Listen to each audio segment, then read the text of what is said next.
ኤፌሶን ምዕራፍ 3 ከ1 እስከ 6 በጌታ ስም አነባዋለሁ። እንደዚህ ይላል። አዲሱንም ትርጉም የድሮውንም ትርጉም ነው ማነበው። እሺ፣ በመጀመሪያ የድሮውን ቨርሽን አነብና ቀጥሎ እያንዳንዱን ቁጥር ተራ በተራ አነባዋለሁ።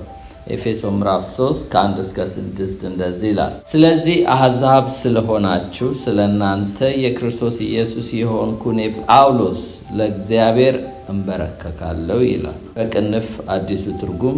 በዚህ ምክንያት እኔ ጳውሎስ ለእናንተ ለአሕዛብ የክርስቶስ ኢየሱስ እስረኛ ሆኛለሁ ይላል። እንበረከካለሁ የሚለውን እዚህ ላይ አታገኙትም። እንግሊዘኛውን ቨርሽን ላይ ሄዳችሁ ብታዩት አታገኙትም።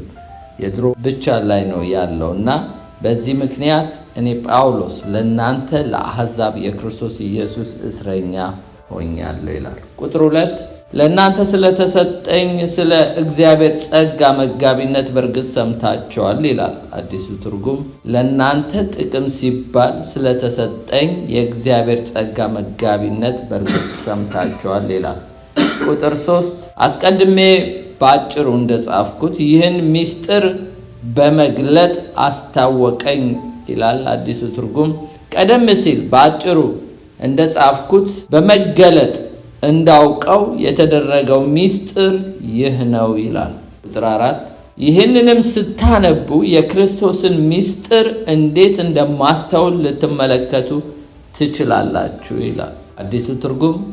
እንግዲህ ይህን ስታነቡ የክርስቶስን ምስጢር እንዴት እንደማስተውል ለመረዳት ትችላላችሁ ይላል። ቁጥር 5 ለቅዱሳን ሐዋርያትና ለነቢያት በመንፈስ አሁን እንደተገለጠ በሌሎች ትውልዶች ዘንድ ለሰው ልጆች አልታወቀም ይላል አዲሱ ትርጉም። ይህ ምስጢር አሁን ለቅዱሳን ሐዋርያትና ነቢያት የተገለጠውን ያህል ባለፉት ዘመናት ለነበሩ ሰዎች አልተገለጠም ነበር ይላል። ቁጥር 6 እና የመጨረሻው ይህም አሕዛብ አብረው እንዲወርሱ በአንድ አካል አብረው እንዲሆኑ በወንጌል መስበክ በክርስቶስ ኢየሱስ በሆነው የተስፋ ቃል አብረው እንዲካፈሉ ነው በአዲሱ ትርጉም። ይህም ምስጢር አሕዛብ በወንጌል አማካኝነት ከእስራኤል ጋር አብረው ወራሾች አብረው የአንዱ አካል ብልቶች እንዲሆኑ በክርስቶስ ኢየሱስ በሆነ ተስፋ አብረው ተካፋይ መሆናቸው ነው ይላል። እንጸልይ። እግዚአብሔር መንፈስ ቅዱስ ሆይ ና እንልን፣ በመካከላችን አለ። አስተምረን ግን እንላለን። ልጆችሽ ከእግዚአብሔር የተማሩ ይሆናሉ፣ የልጆችሽ ሰላም ብዙ ይሆናል ተብሎ እንደተጻፈ ሰላም ብዙ እንድንሆን በኢየሱስ ክርስቶስ ስም ቃል በፍጹም ግልጽነት ይምጣልን። እኔም ባሪያ በፍጹም ግልጽነት መናገር እንድችል እርዳኝ በኢየሱስ ስም አሜን። የዚህ ምዕራፍ 3 ከ1 እስከ 6 ያለው ጠቅላላ ርዕሱ የተገለጠው ምስጢር የሚል ነው። ዘ ሪቪልድ ሚስትሪ የሚል ነው። የተገለጠው ምስጢር ንድፈ ሐሳቡን ላሳያችሁ። ብሉፕሪንቱም ማለት ነው በአራት ይከፈላል። አራት ከፍየዋለሁ። አንደኛው የመልእክቱ መልእክተኛ የሚል ነው። ቁጥር 1 ላይ ያለው ነው። the messenger of the message የሚል ነው። መልእክቱ መልእክተኛ ማለት ነው። ሁለተኛው የተሰጠው አገልግሎት የሚል ነው። ቁጥር 2 ላይ ታገኙታላችሁ። the ministry he was given የተሰጠው አገልግሎት። ሶስተኛው ከ3 እስከ 5 ነው ይሄ ያለው። የተገለጠለት ምስጢር የሚል ነው። the mystery he was revealed እግዚአብሔር የገለጠለትን ምስጢር እናያለን። አራተኛና የመጨረሻው የተሰጠው መልእክት ምስጢር የሚል ነው። ይሄ ደግሞ the mystery of the message he was given ቁጥር 6 ላይ ያለው ነው። እንዳልኳችሁ እንግዲህ የተገለጠው ምስጢር በሚል ነው። the revealed mystery በሚለው ነው የምናየው። ቁጥር 1 ላይ ሄዳለሁ። የመልእክቱ መልእክተኛ፣ ስለ መልእክቱ መልእክተኛ ነው የምናየው። the messenger of the message የሚለው ነው ጳውሎስ ነው። እዚህ ጋር ቁጥር 1 ላይ እንዲላል ስለዚህ አሕዛብ ስለሆናችሁ ስለናንተ የክርስቶስ ኢየሱስ እስር የሆንኩ እኔ ጳውሎስ ይላል ለእግዚአብሔር እንበረከካለሁ ይላል። ይሄንን እንግዲህ በአዲሱ ትርጉም ላይ አታገኙትም፣ በእንግሊዘኛው ቨርሽን ላይ አታገኙትም። በቀደመው ባይብል ላይ ግን እኔ ጳውሎስ ለእግዚአብሔር እንበረከካለሁ ይላል። በአዲሱ ትርጉም ምን ይላል? በዚህ ምክንያት እኔ ጳውሎስ ለእናንተ ለአሕዛብ የክርስቶስ ኢየሱስ እስረኛ ሆኛለሁ ይላል። እኔ ጳውሎስ ስለናንተ ስለማንም አይደለም ስለናንተ ስለ አሕዛብ የክርስቶስ ኢየሱስ እስረኛ ሆኛለሁ ይላል። በመጀመሪያ እንግዲህ የምናየው ምንድነው ቢባል የጳውሎስ ሁኔታ እና የጳውሎስ ማንነት ወይም ደግሞ የጳውሎስ ሲቹዌሽን ያለበትን ሁኔታና አይደንቲቲው ነው የምናየው። እዚህ ጋር ሶስት ነገሮች ያሳያቸዋለሁ። አንደኛ ጳውሎስ በምን ሁኔታ ነበረ ብለን ብንመለከት በእስር ቤት ስለነበረ የእስር ቤቱን አውድ እናያለን። the context of his imprisonment የሚለውን እናያለን። ሁለተኛው የእስሩ ምክንያት ምንድነው? የጳውሎስ የታሰረበት ምክንያት ምንድነው? the cause of his imprisonment የሚለውን እናያለን። ሶስተኛው የእስር ቤቱ ተቆጣጣሪ the controller of his imprisonment የሚለውን እንመለከታለን። እንግዲህ ጳውሎስ የነበረበትን ሁኔታ ስናይ በዚህ ሁኔታዎች እናያለን። እስቲ የመጀመሪያው እንግዲህ ጳውሎስ በምን ሁኔታ ሆኖ ነው ይሄንን የጻፈው? በእስር ቤት ነው። የት? ሮም ታስሮ ነበረ። እንግዲህ ኮንቴክስቱ ምንድነው? አውዱ ምንድነው ብንል ጳውሎስ የኤፌሶን መጽሐፍ ሲጽፍ የ5 ዓመት እስረኛ ሆኗል። በቂሳሪያ 2 ዓመት ታስሯል። በሮም ደግሞ የቁም እስረኛ ሆኗል። በአጠቃላይ የ5 ዓመት እስረኛ ሆኖ ነው ይሄንን መጽሐፍ የጻፈው። የኤፌሶን መጽሐፍ ፕሪዝን ኤፒስትል ወይም የእስር ቤት መጽሐፍ ይባላል እና በእስር ቤት ሆኖ የጻፈው ኮንቴክስቱ አውዱ እንግዲህ የሚያሳየን ጳውሎስ በኤፌሶን መጽሐፉን ሲጽፍ የ5 ዓመት እስረኛ ሆኖ ነው። ኮዙ ምንድነው? ምክንያቱ ምንድነው? ለምንድነው ጳውሎስ የታሰረው ብለን ብንመለከት እዚሁ ላይ ይናገራል። ስለዚህ ቁጥር 1 ላይ ስለዚህ አሕዛብ ስለሆናችሁ ስለናንተ የክርስቶስ ኢየሱስ እስር የሆንኩ እኔ ጳውሎስ ለእግዚአብሔር እንበረከካለሁ። በዚህ ምክንያት እኔ ጳውሎስ ለእናንተ ለአሕዛብ የክርስቶስ ኢየሱስ እስረኛ ሆኛለሁ። ኮዙ እናንተ አሕዛቦች ናችሁ። የታሰርኩበት ምክንያት በእናንተ በአሕዛቦች ምክንያት ነው። አይሁዶች ሳይሆኑ በአሕዛቦች ምክንያት ነው። እስቲ ኮዙን ሄደን ሐዋርያት ሥራ ምዕራፍ 21 ከ27 እስከ 31 ያለውን ላንብብላችሁ። ጳውሎስ ወደ እስር ቤት የገባበት ምክንያት ምን እንደሆነ 7 ቀን ይፈጸም ዘንድ ሲቀርብ ከእስያ የመጡ አይሁድ በመቅደስ አይተው ሕዝብን ሁሉ አወኩ ይላል። የእስራኤል ሰዎች ሆይ እርዱን፣ ሕዝብን፣ ሕግን ይህን ስፍራ ሲቃወም ሰውን ሁሉ በየስፍራው የሚያስተምረው ሰው ይህ ነው። ጨምሮም ይላሉ የግሪክ ሰዎች ደግሞ ወደ መቅደስ አግብቶ ይህን የተቀደሰ ስፍራ አርክሷል ብለው እየጮሁ እጃቸውን ጫኑበት ይላል። ቁጥር 29 ላይ በፊት በኤፌሶን ጥሮፊሞስን ምክንያቱ አንድ ጢሮፊሞስ የተባለ አሕዛባዊ የግሪክ ሰው ነው እና ጢሮፊሞስ የተባለውን መቅደስ ይዞት ገብቷል ብለው ነው። ጢሮፊሞስ ከእርሱ ጋር በከተማ አይተውት ነበርና ጳውሎስን ወደ መቅደስ ያገባው መስሏቸው ነው። ይኸውላችሁ በመሰለኝ ነው። አላዩትም። መቅደስ ይዞት ሲገባ አላዩም። ከተማው ሁሉ ታወከ፣ ሕዝብ ሁሉ ተሰበሰቡ። ጳውሎስንም ይዘው ከመቅደሱ ውጪ ጎትተው ወዲያውኑ ደጁ ተዘጋ። ሊገድሉትም ፈለጉ።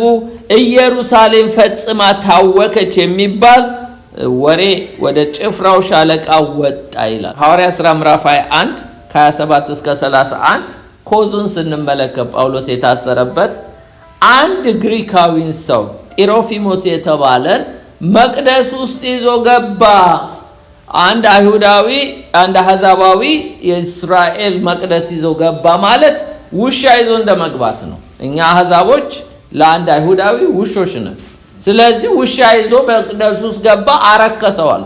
ግን መስሏቸው ነው። እነሱ ያዩት ከተማ ነው። ጳውሎስን ከጢሮፊሞስ ጋር ያዩት ከተማ ነው። እነዚህ ደግሞ ከኤዥያ ከነዚህ ካሁን ቱርክ ኤሪያ የመጡ አይሁዶች ናቸው። ኢየሩሳሌም ላይ አይተው ይሄ ሰው መቅደሳችንን አረከሰ፣ አንድ ግሪካዊን ይዞ ገባ ብለው ከተማው ታወከ። ከተማው ሲታወቅ ጳውሎስን ሊገሉት ባሉ ጊዜ የሮማ ጭፍራ ሻለቃው ሰማ፣ መጣ፣ እሱ አዳነው። ጳውሎስ በመታሰር ዳን። እንኳንም ታሰረ። ባይታሰር ኖሮ አይድንም ነበረ።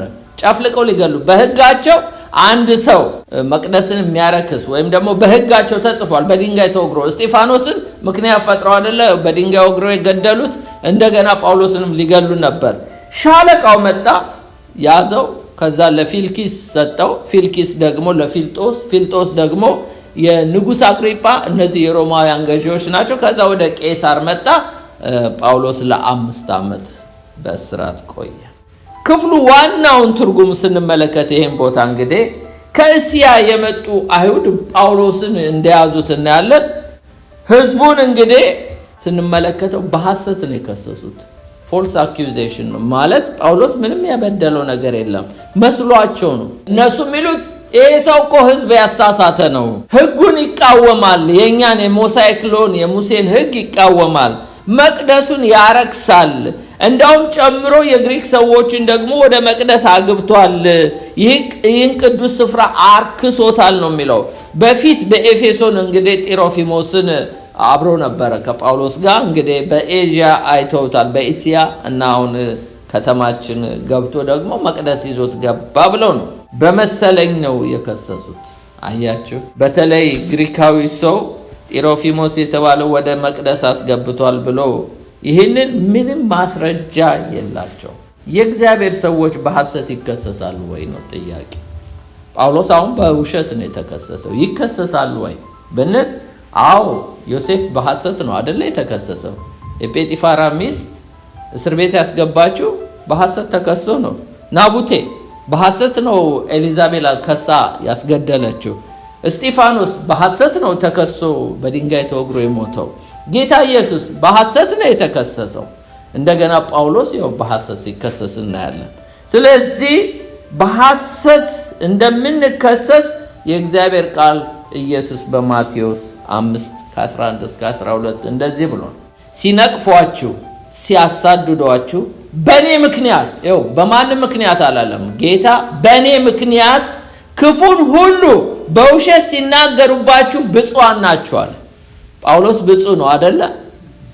ነው አይደለም እንዴ? ምክንያቱም በጌታ ምክንያት ነው። በራሳችን ጥፋት ምክንያት ተከሰል ለምንቀበለው መከራ እሱ ብፅዕና አይደለም። ብፅዕና ማለት የተባረከ ብለስድ የሆነ ማለት ነው። ጳውሎስ እዚህ ጋር የተከሰሰው በጌታ ስም ምክንያት ነው። ስለዚህ ነው ሲነቅፏችሁ ሲያሳድዷችሁ በእኔ ምክንያት ክፉን ሁሉ በውሸት ሲናገሩባችሁ ብፁዓን ናችሁ፣ you are blessed እያለ ነው። ዋጋችሁ በሰማይ ታላቅ ነውና ደስ ይበላችሁ፣ ሐሴት አድርጉ፣ ከናንተ በፊት የነበሩትን ነቢያት እንዲሁ አሳደዋልና ይላል። ስለዚህ ጌታ ኢየሱስ አስቀድሞ ተናግሯል። ስለዚህ የጳውሎስ መከራ የቅዱሳን መከራ እግዚአብሔርን ለሚወዱ እንደ ሐሳብ ለተጠሩ ነገር ሁሉ ለበጎ እንዲሆን እናውቃለን ነው የሚለው። ስለዚህ ማንኛውም ነገር በውሸት ብንከሰስ ብቻ in the name of Jesus ይሁን፣ በጌታ ምክንያት ይሁን እንጂ ብፅዕና ነው። የሉም እንደ ዛሬ በዘመናችን በጌታ የእግዚአብሔር ሰዎች በሐሰት የሚከሰሱ አሉ። ወንጌል ስለሰበኩ፣ ወንጌልን ስለተናገሩ፣ ወንጌል ስላስተማሩ ስማቸውን እንዳውም አሁንማ በሶሻል ሚዲያ ነው የሚያብጠለጥሏቸው። ለምን? ለነሱ ብፅዕና ነው። ወየው ግን ለነዛ ከሳሾች ወየውላቸው። የህዝቡን ቁጣ ተመልከቱ። ደግሞ የህዝቡ ቁጣ ጳውሎስ ባይዘወይ የህዝቡ ቁጣ ሁለት ጊዜ ደርሶበታል። አንደኛ በአይሁዶች፣ ሌላው ደግሞ በአህዛቦች ደርሶበታል። በአይሁዶች እዚህ ቦታ ነው የደረሰበት። በአይሁዶች ኢየሩሳሌም መሃል የተከሰሰው ይሄው ጢሮፊሞስን ይዞ ወደ መቅደስ ገባ ተብሎ የተከሰሰው ነው።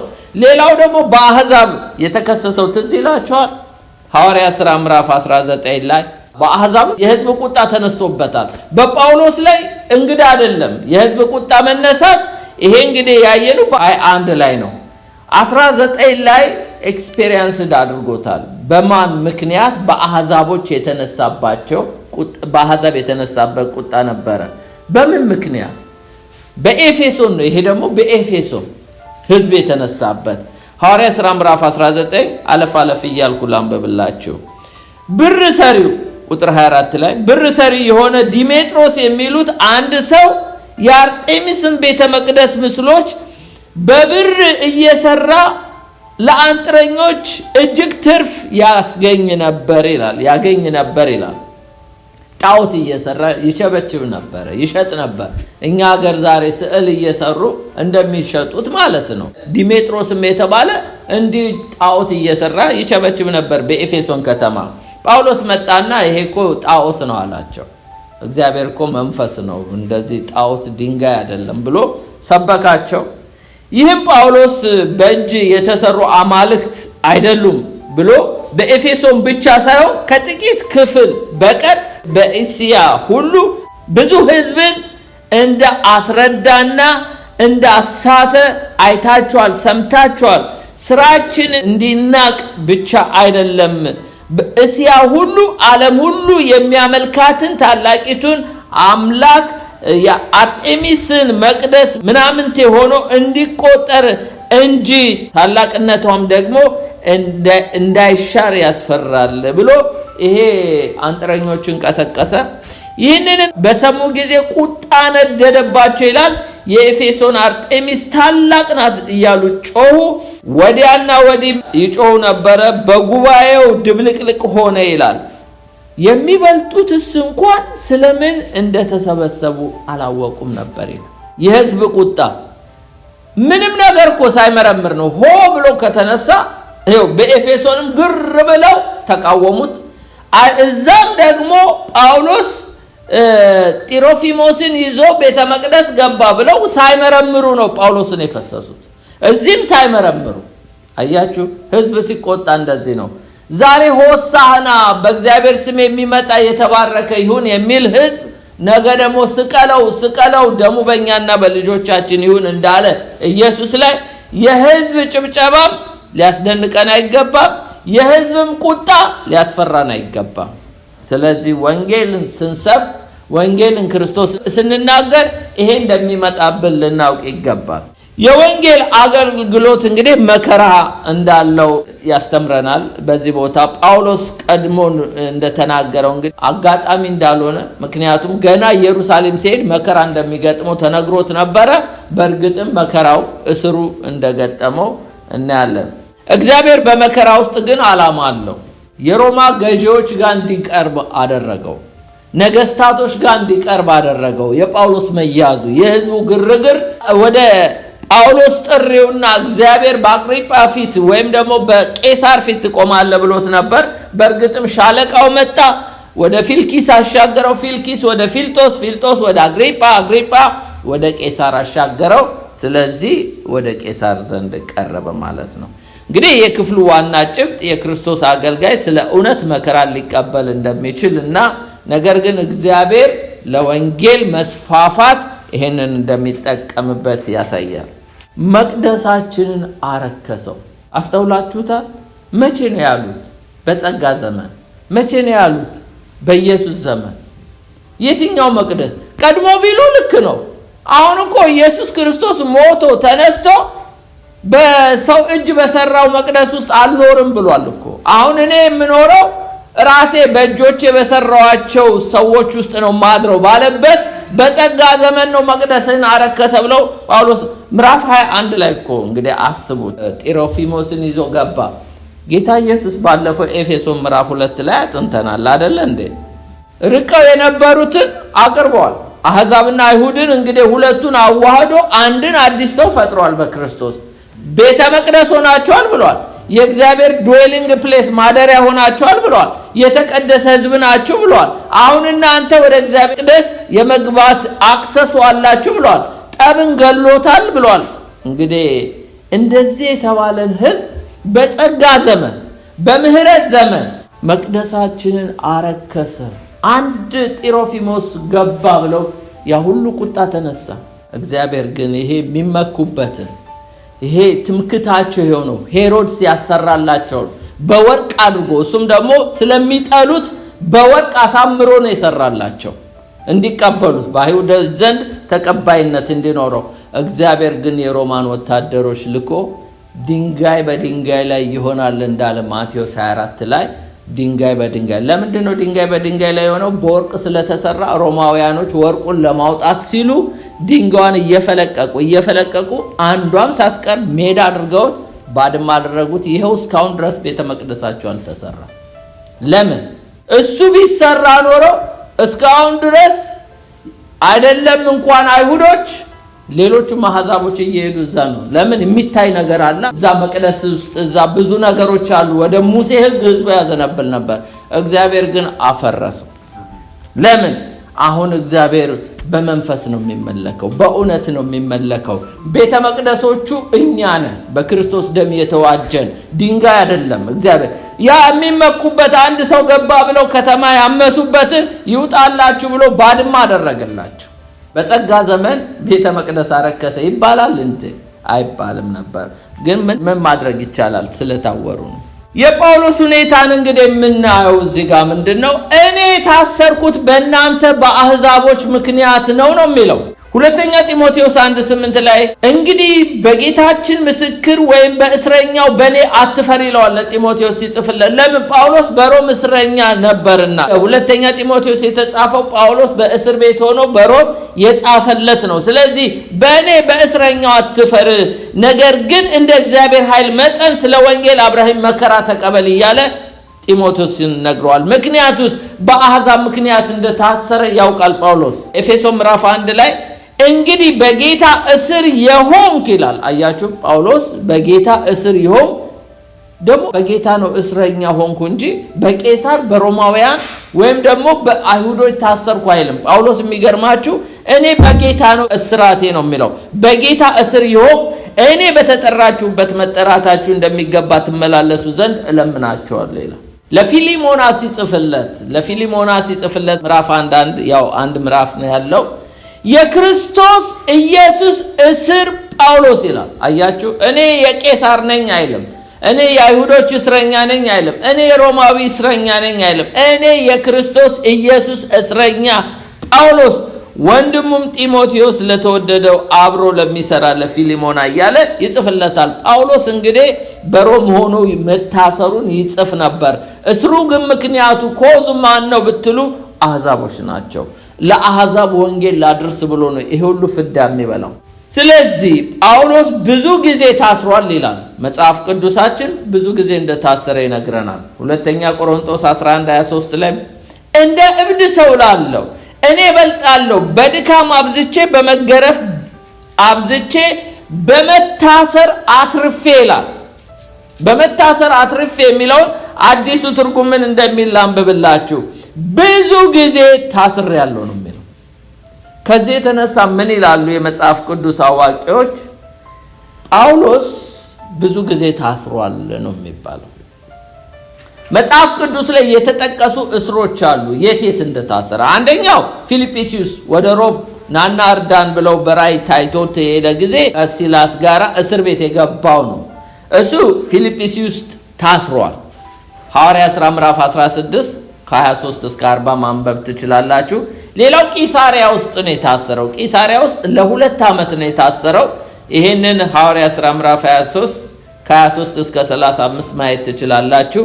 ሌላው ግን ሮም ነው የታሰረው። የሮም እስረኝነቱ የቁም እስረኝነት ነው። ሐዋርያት ሥራ ምዕራፍ 28 ከ16 እስከ 31 ማየት ትችላላችሁ።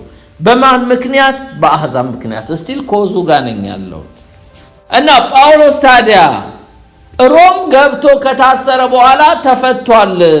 ከተፈታ በኋላ ድጋሚ ደግሞ ታስሯል። ይሄ ግን ሁለተኛ የታሰረው ድጋሚ በጣም ከባድ እስር ነው። ይሄም በሐዋርያት ሥራ ላይ አታገኙትም። የምታገኙት በጢሞቴዎስ ሁለተኛ ጢሞቴዎስ ምዕራፍ 1:8 እና 2:9 ምዕራፍ 4 ከ6 እስከ 8 ነው የምታገኙት። ይሄ ከባዱ እስር ነው። ጳውሎስ በኔሮ ጊዜ የታሰረውና ሰማዕት የሆነበት እስር ነው። ሁለተኛ ጢሞቴዎስ ምዕራፍ 2:9 እንዲህ ይላል፣ ይህንንም በመስበክ እንደ ክፉ አድራጊ እስክታሰር ድረስ መከራ እቀበላለሁ። የእግዚአብሔር ቃል ግን አይታሰርም። በእርግጥ ጳውሎስ ታስሮ ይኸው ዛሬ እሱ የሰበከን ወንጌል እኛ ጋር ደርሷል።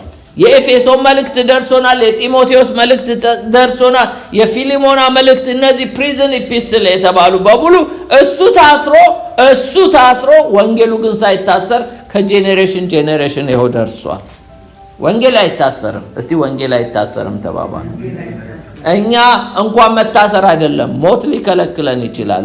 እኛ ልንሄድ ሁሉ እንችላለን ወደ ጌታ። እነሱ የሰበኩት ወንጌል እኛ ጋር አይቆምም፣ ገና ለትውልድ ሁሉ ይሄዳል። ወንጌል አይታሰርም።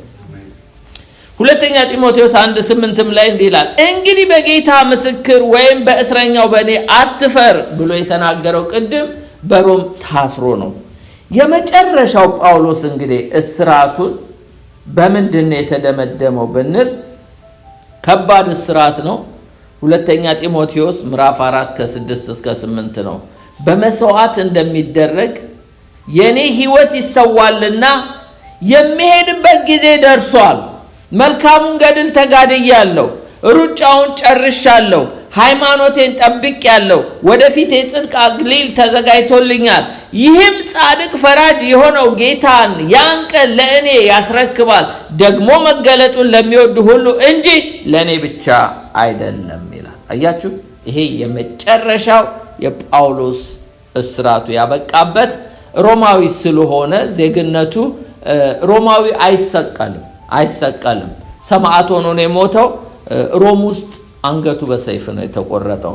እነ ጴጥሮስ ግን ተሰቅለው ነው። ለምን? አይሁዳዊ ስለሆኑ ነው። አይሁዳውያኖች ይሰቀላሉ፣ ሌሎች ዜጎችም ይሰቀላሉ በሮማውያን ሕግ። የሮማ ሲቲዝን ያለው ግን ሰማዕት ነው የሚሆነው። ከዛ በኋላ ግን ሰማዕት ሆኗል። ለዚህ ነው በመስዋዕት እንደሚደረግ የኔ ሕይወት ይሰዋል ያለው። በእርግጥም ተሰውቶ ነው የሞተው።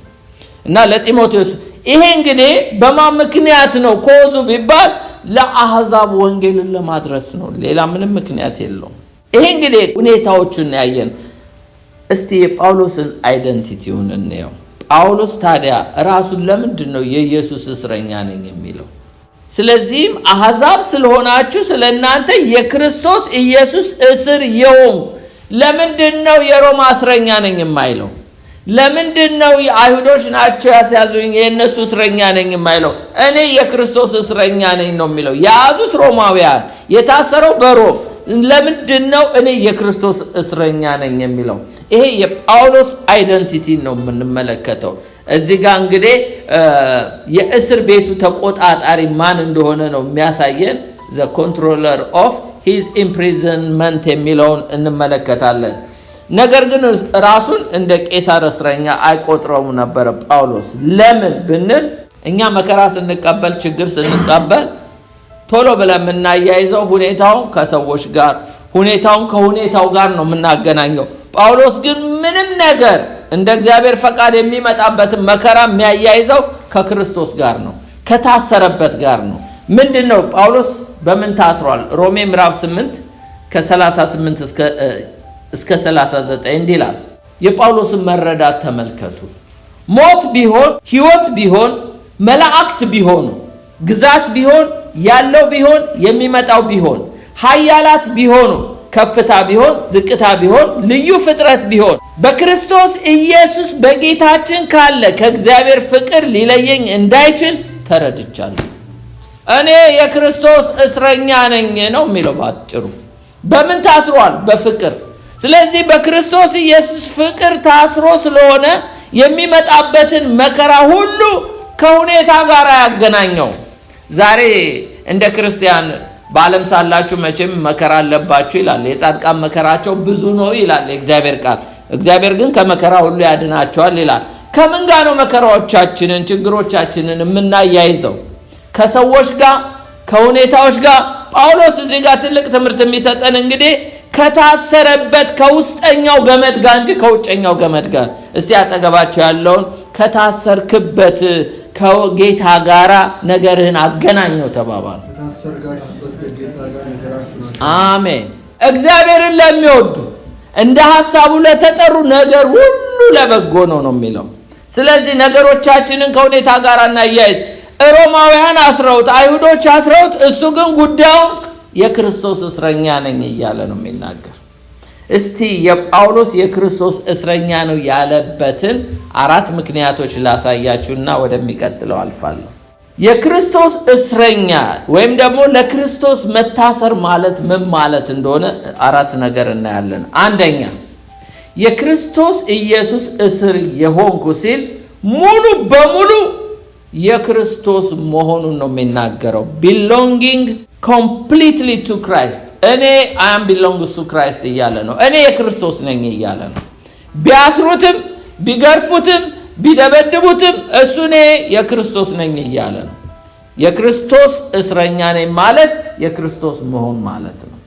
ሁለተኛው የክርስቶስ ኢየሱስ እስር የሆንኩ ብሎ ሲናገር የክርስቶስ እስረኛ ማለት ለክርስቶስ ተልእኮ መከራ መቀበልን ያመለክታል ይላል። suffering for Christ mission ለክርስቶስ ሚሽን ለተላከበት great commission መከራ መቀበሉን የሚያሳይ ነው። ሶስተኛው የክርስቶስ እስረኛ መባል ምን ማለት ነው? በፈቃደኝነት የሚያገለግል አገልጋይ ወይም የክርስቶስ ባሪያ በግድ ያልሆነ በግድ ተገዶ ሳይሆን ፈቃደኛ ሆኖ willingly serve የሚያደርግ ማለት ነው። ጌታን willingly serve የሚያደርግ not a forced በግድ ያልሆነ ባሪያ ለጌታ ራሱን ያስገዛ ማለት ነው የክርስቶስ እስረኛ ማለት። ራሳችንንም በዚህ ውስጥ እንድናይ የክርስቶስ እስረኛ አራተኛውና የመጨረሻው የክርስቶስ ኢየሱስ እስረኛ ሆኛለሁ ማለት ከፍ ባለ እይታ መኖር ማለት ነው። living with a higher perspective ማለት ከፍ ባለ እይታ መመልከት ነገሮችን ማለት ነው። እናያለን በጥቅስ አሁን አስደግፌ ያሳያቸዋለሁ። አንደኛው እናያለን የክርስቶስ ኢየሱስ እስረኛ የሆንኩ ሲል ጳውሎስ ሙሉ በሙሉ እኔ የክርስቶስ ነኝ ማለቱ ነው። belonging completely to Christ ምን ማለት ነው? የክርስቶስ መሆን ማለት አንደኛ ቆሮንቶስ ምዕራፍ 6 ከ19-21 ይላል ወይስ ሥጋችሁ ከእግዚአብሔር የተቀበላችሁት በእናንተ የሚኖር የመንፈስ ቅዱስ ቤተ መቅደስ እንደሆነ አታውቁምን? ይሄ እኮ የታሰረው የጳውሎስ ሥጋ ሮማውያን ያዙት እኮ የማን ሥጋ ነው? የጌታ በደም የተዋጀ ቤተ መቅደሱ እንደሆነ አታውቁም ወይ? በዋጋ ተገዝታችኋል የራሳችሁ አይደላችሁምና ስለዚህ በሥጋችሁ እግዚአብሔርን አክብሩ። ጳውሎስ በሥጋው ማንን እያከበረ ነው? ጌታን እያከበረ ነው። ስለዚህ እኔ ክርስቶስ እስረኛ ነኝ፣ እኔን አይደለም ያሰራችሁት የክርስቶስን ማደሪያ ነው ያሰራችሁት እያለ ነገሩን ከክርስቶስ ጋር ያያይዛል። እግዚአብሔር ይርዳን ነገሮቻችንን ከክርስቶስ ጋር እንድናያይዝ። ግን ይሄ in the name of Jesus በክርስቶስ ኢየሱስ መከራ ምናይ ከሆነን ነው። በእርግጥ ጻድቃን በንጹህ ሁኔታ ይሄዱ መከራ ሊያዩ ይችላሉ። ነገርን ከሰይጣን ጋር ነገርን ከሁኔታዎች ጋር ማያያሳው ከጌታ ጋር አሜን። የውስጣችን ስራት እኮ ይበልጣል። ይሄ በውጭ ካለው ስራት በውጭ ካለው መከራ ይልቅ ጌታ በፍቅሩ ያዘን በእጆቹ መዳፍ ያዘን እሱ ስራት ይበልጣል፣ ከምንም ይበልጣል። ሮሜ 14:8 ላይ እንዲህ ይላል በሕይወት ሆነን ብንኖር ለጌታ እንኖራለን ይላል ጳውሎስ። ብንሞት ለጌታ እንሞታለን ይላል። እንግዲህ በሕይወት ሆነን ብንኖር ወይም ብንሞት የጌታ ነን። እስቲ የጌታ ነን በሉ። ጳውሎስ በሕይወት ቢኖርም የጌታ እንደሆነ ገብቶታል፣ ቢሞትም የጌታ እንደሆነ። ስለዚህ ሮማውያን ቢያስሩትም እሱን የጌታ ነኝ እኔ የክርስቶስ እስረኛ ነኝ እያለ ነው። I am belongs to Christ እኔ የክርስቶስ ኢየሱስ ነኝ እያለ ነው። ሁለተኛ ቆሮንቶስ 5:15 ላይ እንዲህ ይላል በሕይወት ያሉት ስለ እርሱ ለሞተው ለተነሳው እንጂ ወደፊት ለራሳቸው እንዳይኖሩ ስለ ሁሉ ሞተ ይላል። ጌታ ኢየሱስ ክርስቶስ ስለኛ አማኞች ሲናገር ምን ይላል? በሕይወት ያሉት ስለ እርሱ ለሞተው ለተነሳው ማለት ለክርስቶስ ለሞተውና ለተነሳው እንጂ ወደፊት ለራሳቸው እንዳይኖሩ ስለ ሁሉ ሞተ። ስለዚህ ጳውሎስ ስለ ራሱ አይደለም የኖረው፣ ስለ ሞተው ስለ ተነሳው ስለ ክርስቶስ እንደኖረ ነው። ወደፊት ስለ ራሱ እንዳይኖር አውቆታል። ኢየሱስ የሞተው ሁላችንም ለራሳችን እንዳንኖር ነው። ስለዚህ ሕይወቱን በሙሉ ለኢየሱስ ክርስቶስ ሰጥቷል። ጳውሎስ የክርስቶስ ነኝ እያለ ነው። የክርስቶስ እስረኛ መባል እንግዲህ የክርስቶስ መሆን ነው። ሁለተኛው የክርስቶስ ኢየሱስ እስር የሆንኩ ሲል ለክርስቶስ ተልእኮ ወይም ደግሞ ለግሬት ኮሚሽን ለተላከበት ሚሽን መከራን መቀበልን ያመለክታል። suffering for Christ mission ይላል ገላትያ 6:17 ላይ እኔ የኢየሱስን ማህተም በስጋዬ ተሸክሜያለሁ ይላል። ከእንግዲህ ወዲህ አንድስ እንኳን አያድክመኝ። ምን ማለት ነው? የኢየሱስ ክርስቶስን ማህተም ማለት ጳውሎስ በድንጋይ ተወግሯል፣ በጅራፍ ተገርፏል። ስለዚህ ጠባሳ አለብኝ፣ በአካሉ ላይ በስጋው ላይ ጠባሳ አለበት። ያ ጠባሳ የክርስቶስ ኢየሱስ ማህተም ነው እያለ ነው። ማለት የተፈነከተው፣ በድንጋይ የተወገረው፣ በጀርባው ላይ የተገረፈው እንዳውም በአይሁዶች ለ41 ሲቀረው 5 ጊዜ ተገርፌያለሁ ብሏል። ስለዚህ ሁሉ ግርፋት ምን ይላል? እኔ የኢየሱስ ማህተም በስጋዬ ተሸክሜያለሁና ከእንግዲህ ወዲህ አንድስ እንኳን አያድክመኝ። ምክንያቱም ተደብድቧል፣ በድንጋይ ተወግሯል፣ እስራት ገጥሞታል። የሁሉ መከራ in the name of gospel, in the name of Jesus በወንጌል ስምና በኢየሱስ ስም የተቀበለው ስለሆነ ይሄ መከራ ይሄ ጠባሳ የክርስቶስ ማህተም ነው በእኔ ላይ ያለው እያለ ነው። በታሰረ ቁጥር ይሄ እኮ ሰንሰለቱ እኔ የክርስቶስ እስረኛ ነኝ። ለምን? ይሄ ማህተም ነው እያለ ነው የሚያስበው። ቆላስይስ ምዕራፍ 1:24 ላይ አሁንም በመከራዬ ስለእናንተ ደስ ይለኛል፣ ስለ አካሉ ማለትም ስለ ቤተ ክርስቲያን በስጋዬ በክርስቶስ መከራ የጎደለውን እፈጽማለሁ ይላል። አሁን በመከራዬ ደስ ይለኛል ይላል ጳውሎስ። ስለ እናንተ መከራ እየተቀበለ ያለው ስለ ወንጌል ነው፣ ስለ ክርስቶስ ነው፣ ስለ አሕዛቦች ወንጌል ለማድረስ። ለምን? የአሕዛብ ሐዋርያ ነው። ስለ አካሉ ማለትም ስለ ቤተ ክርስቲያን በስጋዬ በክርስቶስ መከራ የጎደለውን እፈጽማለሁ። ስለዚህ መከራ ማየው ሁሉ in the name of Jesus ነው። ሳፈር ማድረግ እኔ ክርስቶስ እስረኛ ነኝ። ስለዚህ ማየው ሁሉ ለራሴ ጥቅም ሳይሆን ለክርስቶስ ወንጌል ስል ነው እያለ ነው።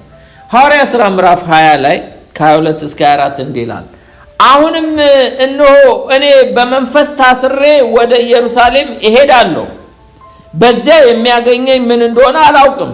ነገር ግን መንፈስ ቅዱስ እስራት መከራ ይቆያል ብሎ በከተማ ሁሉ ይመሰክርልኛል። ነገር ግን ሩጫዬን ከጌታ ኢየሱስ የተቀበልኩትን አገልግሎት እርሱንም የእግዚአብሔርን ጸጋ ወንጌል መመስከር እፈጽም ዘንድ ነፍሴ በእኔ ዘንድ እንደማትከብር እንደ ከንቱ ነገር እቆጥራታለሁ። ስለዚህ ለክርስቶስ መከራ እቀበላለሁ እያለ ነው ባጭር ቃል። የክርስቶስ ኢየሱስ እስረኛ መሆን ማለት እንግዲህ ስለ ወንጌል መከራ መቀበል፣ እኔ ክርስቶስ ነኝ ማለት ነው። ሶስተኛው የክርስቶስ ኢየሱስ እስረኛ ሆኛለሁ ማለት በፈቃደኝነት ማገልገል፣ አገልጋይ ለጌታ ፈቃደኛ ሆኖ willingly serve ማድረግ ማለት ነው። ሮሜ 1:1 እስከ 2 እንዲህ ይላል ሐዋርያ ሊሆን የተጠራ የኢየሱስ ክርስቶስ ባሪያ ጳውሎስ በነቢያቱ አፍ በቅዱሳን መጽሐፍ አስቀድሞ ተስፋ ለሰጠው ለእግዚአብሔር ወንጌል ተለየ ይላል። ስለዚህ ጳውሎስ ምን ይላል? ሐዋርያ ሊሆን የተጠራ የኢየሱስ ክርስቶስ ባሪያ ነው ማለት ፈቃደኛ፣ ራሱን ያስገዛ። ጳውሎስ በነቢያቱ አፍ በቅዱሳን መጽሐፍ አስቀድሞ ተስፋ የተሰጠው ለእግዚአብሔር ወንጌል ተለየ ይላል እና እኔ ክርስቶስ ባሪያ ነኝ፣ የክርስቶስ አገልጋይ ነኝ እያለ ነው። ፊልጵስዩስ ምዕራፍ 1 ቁጥር 21 ላይ እንዲህ ይላል ለእኔ ሕይወት ክርስቶስ ነው፣ ሞትም ጥቅም ነው። ስለዚህ ኖርኩ ሞት እኔ በፈቃደኝነት ራሴን ለጌታ የሰጠው አገልጋይ ነኝ ይላል። ብኖርም ለእናንተ ጥቅም ነው፣ ብሞትም ጥቅሜ ነው። ስለዚህ ለእኔ ሕይወት ክርስቶስ ሞትም ጥቅም ነው ይላል። አንደኛ ጢሞቴዎስ 1:12 ላይ ለአገልግሎቱ ሾመኝ ይላል። ታማኝ አድርጎ ስለቆጠረኝ ኃይልን የሰጠኝ ክርስቶስ ኢየሱስ ጌታችንን አመሰግናለሁ ይላል። ስለዚህ ጳውሎስ በፍቅር በመለኮታዊ ጥሪ ለክርስቶስ ጋራ የታሰርኩ ነኝ እያለ ነው። እኔ የክርስቶስ እስረኛ ነኝ ሲል ቮለንተርሊ በፈቃደኝነት ጌታዬን ባሪያ ሆኜ ማገለግል አገልጋይ ነኝ ይላል። የመጨረሻው ቁጥር 4 የክርስቶስ እስረኛ መሆን ማለት ከፍ ባለ እይታ መኖር ማለት ነው።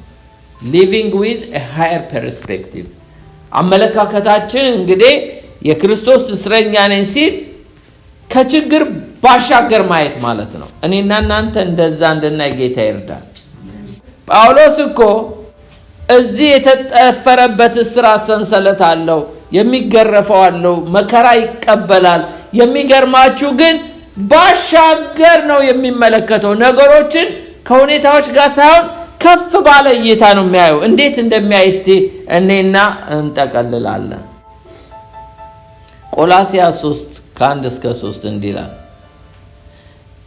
እንግዲህ ከክርስቶስ ጋር ከተነሳችሁ ክርስቶስ በእግዚአብሔር ቀኝ ተቀምጦ ባለበት በላይ ያለውን እሹ፣ በላይ ያለውን አስቡ እንጂ በምድር ያለውን አይደለም። ሞታችኋልና ሕይወታችሁ በእግዚአብሔር ከክርስቶስ ጋር ተሰውሯል ይላል ጳውሎስ። እዚህ ጋር እንግዲህ የክርስቶስ እስረኛ ነኝ ሲል በላይ ያለውን ክርስቶስን እያሰበ ነው መከራ የሚቀበለው የሚለው ይገባቸዋል። እኛ መከራ ሲደርስብን ችግር ሲመጣብን በምድር ካለው ነገር ጋር ነው ነገሮች የምናየው ወይስ በላይ ካለው ከጌታችን ጋር ነው ነገሩን የምናስተያየው? ጳውሎስ እንግዲህ ከክርስቶስ ጋር ከተነሳችሁ ክርስቶስ በእግዚአብሔር ቀኝ ተቀምጦ ባለበት በላይ ያለውን እሹ፣ እሱ መሻቱ በላይ ያለው ጋር ነው። ሮሜ 8:18 ላይ ለኛ ይገለጥ ዘንድ ካለው ክብር ጋር ቢመዛዘን የአሁኑ ዘመን ስቃይ ምንም እንዳይደለ አስባለሁ ይላል። አያችሁ አመለካከቱ ከፍ ያለ እንደሆነ የሱ መከራን አሳንሶ ነገር ግን ነገ የሚመጣውን ክብር አስበልጦ አገዝፎ ነው የሚያየው። ምን ይላል? ለኛ ይገለጥ ዘንድ ካለው ክብር ጋር ቢመዛዘን የአሁን ዘመን ስቃይ ምንም እንዳይደለ አስባለሁ ይላል። አያችሁ መከራውን ቢያስብ ኖሮ ተራራ ይሆንበት ነበረ። እንደውም እንደ ጳውሎስ እንኳን መከራ የተቀበለ የለም ስለ ወንጌል። ግን መከራውን ቢያስብ ኖሮ ለሱ ተራራ ነበረ። እኛ ዛሬ ትንሿ ነገር ተራራ ትሆንብናለች መከራ እያልን። ለጳውሎስ ግን ትልቅ መከራ እየተቀበለ ስለ ወንጌል እየተገረፈ እየተደበደበ በብዙ መከራ እያለፈ ለኛ ይገለጥ ዘንድ ካለው ክብር ጋር ቢመዛዘን የአሁን ዘመን ስቃይ ምንም እንዳይደለ አስባለሁ። ይሄ ምድር ስቃይ ትንሽ ነው እያለ ይሄ ማይንድ ሴቱ እንዴት ከፍ ያለ እንደሆነ ያሳየናል። ሁለተኛ ቆሮንቶስ 4:16-18 እንደዚህ ይላል፣ ስለዚህ አንታክትም፣ ነገር ግን የውጭ ሰውነታችን ቢጠፋ እንኳን የውስጡ ሰውነታችን ዕለት ዕለት ይታደሳል። የማይታየውን እንጂ የሚታየውን፣ አያችሁ የማይታየውን ማለት በላይ ያለውን በሰማይ ያለው የሚታየውን ባንመለከት ቀላል የሆነው የጊዜው መከራችን የክብርና የዘላለም ብዛት ከሁሉ መጠን ይልቅ ያደርጋልና የሚታየው የጊዜው ነውና የማይታየው ግን የዘላለም ነው ይላል። ነገሩን ከክርስቶስ ጋር ስላያያዘ የማይታየውን ነገር ነው የሚመለከተው፣ የሚታየውን አይደለም። የሚታየውማ ጊዜያዊ ነው ይላል፣ የማይታየው ግን ዘላለማዊ ነው ይላል። ስለዚህ አንታክትም ይላል። ነገር ግን በውጭ ሰውነታችን ቢጠፋ እንኳን ያው በዱላውም በምኑም መከራ ያየን የውስጡ ሰውነታችን ዕለት ዕለት ይታደሳል ይላል። የማይታየውን እንጂ የሚታየውን ባንመለከት ቀላል የሆነው የጊዜው መከራችን የክብር የዘላለም ብዛት ከሁሉ መጠን ይልቅ ያደርጋልና የሚታየው የጊዜው ነውና የማይታየው ግን የዘላለም ነው ይላል። ይሄን የመጨረሻ ጥቅስ ልንገራችሁና ለዛሬ ይብቃ። ገላትያ 2:20 ከክርስቶስ ጋር ተሰቅያለሁ፣ እኔ አሁን ሕያው ሆኜ አልኖርም፣ ክርስቶስ ግን በእኔ ይኖራል። አሁን በሥጋ የምኖረው ኑሮ በወደደኝ ስለ እኔ ራሱን በሰጠው በእግዚአብሔር ልጅ ባለ እምነት የምኖረው ኑሮ ነው። ስለዚህ እኔ ከክርስቶስ ጋር ተሰቅያለሁ፣ እኔ የክርስቶስ እስረኛ ነኝ። እኔ አሁን የማየው መከራ ሁሉ ይሄ የማልፍበት ነገር ሁሉ ለእኔ እንደ ማህተም ነው የምቆጥረው። ምክንያቱም በላዩ ላይ ያለውን ጠባሳ ሁሉ ሲመለከት ለዚህ ማንም ሰው አያድክመኝ ይላል። የሱ ፐርስፔክቲቭ ነገሮችን መከራውን እያየ በእግዚአብሔር ፊት የሚያላዝን የሚያለቅስ ጌታ ሆይ ተውከኝ ጣልከኝ የሚል ሳይሆን እንደውም መከራውን ባሻገር በላይ ያለውን የሚያይ ነው። ለዛሬ እዚህ ላይ ብቃ። ብሉፕሪንቱን ሪቫይዝ ላድርግላችሁ። የመልእክቱ መልእክተኛ ማለት የኤፌሶን መልእክት የጻፈልን የመልእክቱ መልእክተኛ the messenger of the message ሁኔታውን ተመለከት ነው። አንደኛ ያለፈበትን ሁኔታ ስራቱን አየን።